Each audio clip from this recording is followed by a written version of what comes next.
Bonjour, je suis Saint-Off Benjo, porte-parole à la direction de la diplomatie nationale d'Israël et je suis là pour vous fournir des mises à jour quotidiennes et des nouvelles en français. Les troupes de Tsahal ont opéré dans les bastions du Hamas dans la région de Jabalia et ont détruit l'infrastructure terroriste dans la région. Au cours de ces opérations, les forces de défense d'Israël se sont emparées de postes militaires clés à partir desquels le Hamas lançait ses attaques contre Tsahal. En outre, les forces armées ont mené un raid ciblé sur un centre de commandement et de contrôle des forces de sécurité interne du Hamas à Jabalia, où elles ont trouvé du matériel d'observation et de contrôle des armes et des cartes. Dans le nord, en réponse à plusieurs tirs effectués hier lundi depuis le Liban vers Israël, les avions de combat de l'armée de l'air ont frappé des postes de lancement du Hezbollah, des infrastructures terroristes et un complexe militaire. Il y a un aspect de cette guerre qu'il est incroyablement difficile et douloureux d'aborder. Et je dois vous avertir que cette partie contiendra des éléments graphiques très pénibles. Dès les premières vidéos téléchargées sur les médias sociaux par les terroristes, il était clair que le Hamas avait choisi une stratégie particulièrement horrible dans cette guerre, la violence sexuelle. Le Hamas lui-même a filmé et publié ses atrocités contre les femmes. Les terroristes du Hamas ont confirmé cette utilisation préméditée de la violence sexuelle comme arme dans leurs attaques injustifiées contre les civils innocents.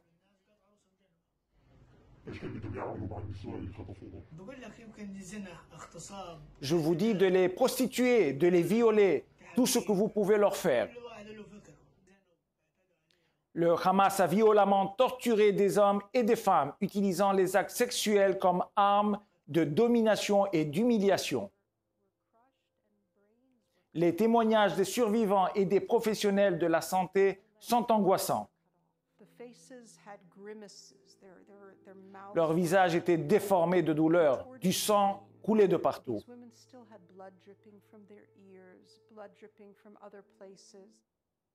Ces atrocités sont trop horribles pour être détaillées. Elles sont inimaginables et pourtant elles se sont produites sur notre propre sol.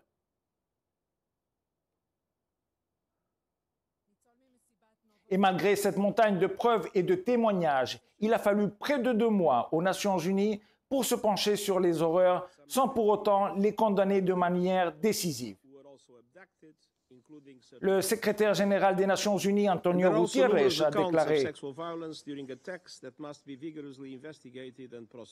Il existe de nombreux témoignages de violences sexuelles qui doivent faire l'objet d'enquêtes et de poursuites approfondies. La violence sexiste doit être condamnée à tout moment et en tout lieu. » Les déclarations dégradantes de M. Guterres ont mis en colère les femmes en Israël et dans le monde entier. Ces femmes exigent que les Nations Unies s'attaquent aux abus sexuels et à la cruauté du Hamas. Ce n'est qu'après avoir été critiqué que Guterres s'est souvenu de publier sur le réseau X que le Hamas est responsable des nombreux témoignages de violences sexuelles.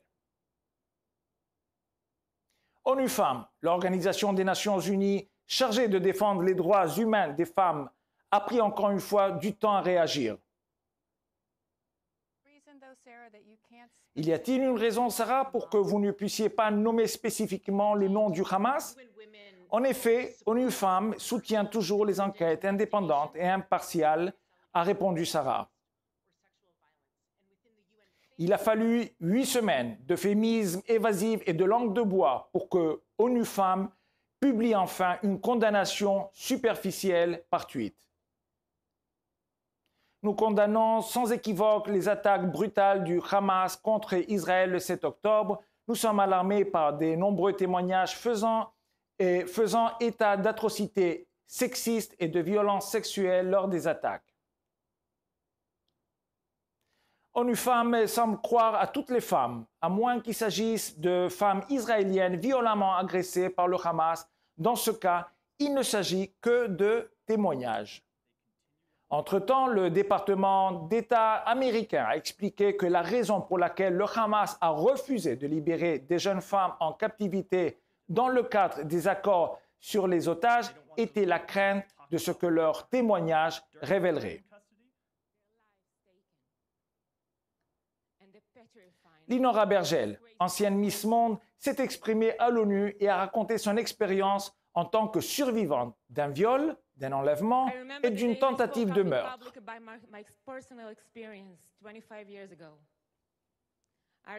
Je me souviens des jours où j'ai parlé en public de mon expérience personnelle il y a 25 ans.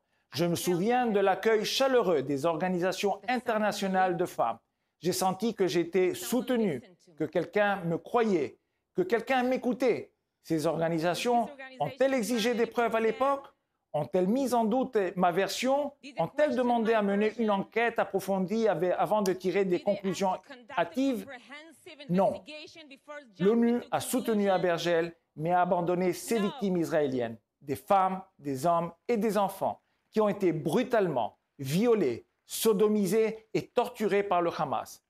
Nous ne pouvons pas spéculer sur les raisons pour lesquelles l'ONU a choisi le silence et l'inaction face à ces horreurs.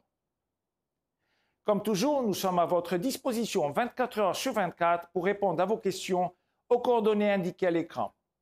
Merci de votre attention.